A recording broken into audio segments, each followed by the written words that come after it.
Hello people, ये बहुत ही ज्यादा इंपॉर्टेंट इन्फॉर्मेटिव लेक्चर है, बहुत ही छोटा सा है। I will just take your 4 और 5 मिनट्स और इसमें मैं आपको बता दूंगी कि किस तरीके से लास्ट मोमेंट पे आप रिवीजन कर रहे हो। अभी जब आपका एग्जाम आए, जब मुझे क्वेश्चंस पता चले, देन आई रियलाइज कि जो आपकी वोकैब है जो एग्जाम में पूछी जा रही है। नाउ व्हेन आई से वोकैबुलरी, वोकैबुलरी का मतलब देखो क्या क्या है। मैं यहाँ पे बात कर रही हूँ इन सारे चीजों की, synonyms, antonyms, idioms, OWS, spellings, जितनी भी चीजें आपकी वोकैबुलरी से रिलेटेड है वो मैं सारी यहाँ पे बताने जा रही हूँ। आपका सबसे पहला सवाल होगा कि हम आखिरी मोमेंट पे जिसका एग्जाम बचा है उसको हम कैसे रिवाइज करें, यही होगा ना आप लोगों का सवाल।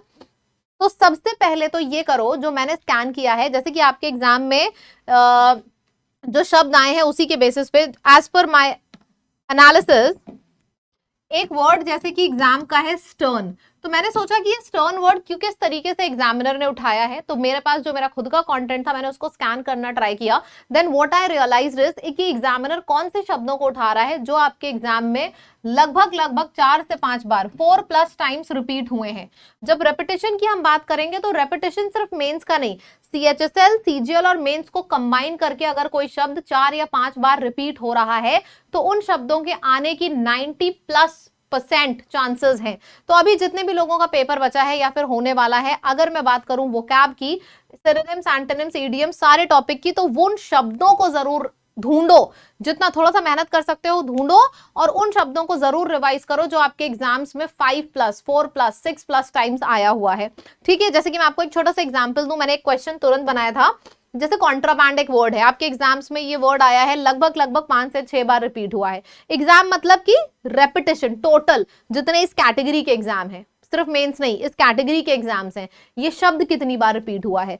ठीक है, तो अब मैं एक बार इसको आपको क्लास में याद करके दिखाती हूँ। अगर आपको याद हो रहा है तो मैं इसका सोल्यूशन भी बताऊंगी कि अब आखिरी मोमेंट पे हमको ऐसा कंटेंट कहां मिलेगा और हम कहां से रिवाइज करें। ठीक है, पहले एक शब्द देख लेते हैं, कॉन्ट्राबैंड। अब ये शब्द आपके एग्जाम में आया, मुझे इसका सिमिलर बताना है। ठीक है, अब मेरे ऊपर ये, मैं हर एक वर्ड को एक एज अ चैलेंज लेती हूँ कि मुझे ये शब्द आपको क्लास के अंदर ही याद कराना है। तो इसके लिए एक बहुत ही प्यारी सी ट्रिक मैंने बनाई। कॉन्ट्राबैंड मतलब कि काउंटर बंद।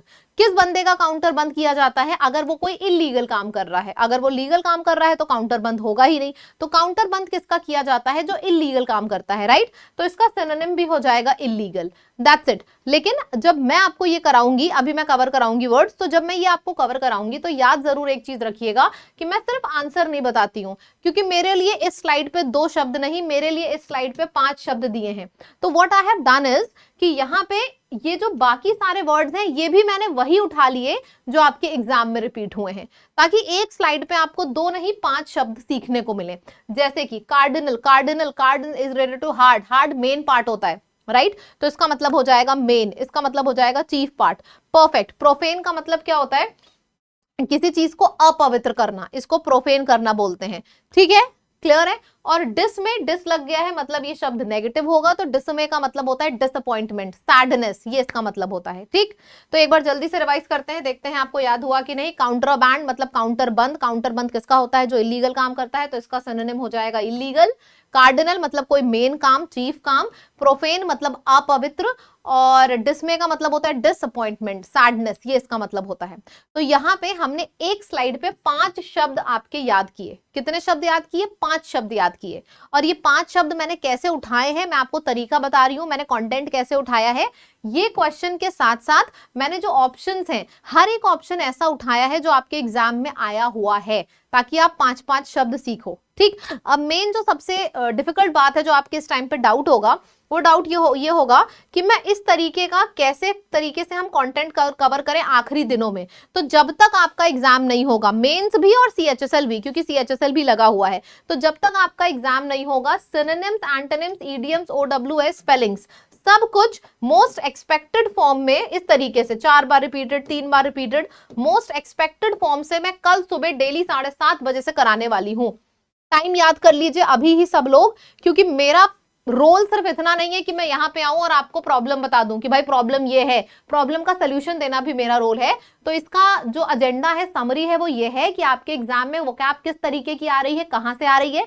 जब मैं वोकैब की बात करूं तो मैं 5 से 6 टॉपिक्स की बात करती हूँ, ईडियम्स की भी, फ्रेजेस की भी, सब कुछ कहां से आ रहा है, किस तरीके का आने वाला है, एक्सपेक्टेड क्या है, क्वेश्चन से लेकर ऑप्शन से लेकर explanation. I will be framing everything for you. और ये लेक्चर शुरू हो जाएगा डेली 7:30 बजे, यानी कि कल सुबह से डेली 7:30 बजे ये आपका लेक्चर होगा।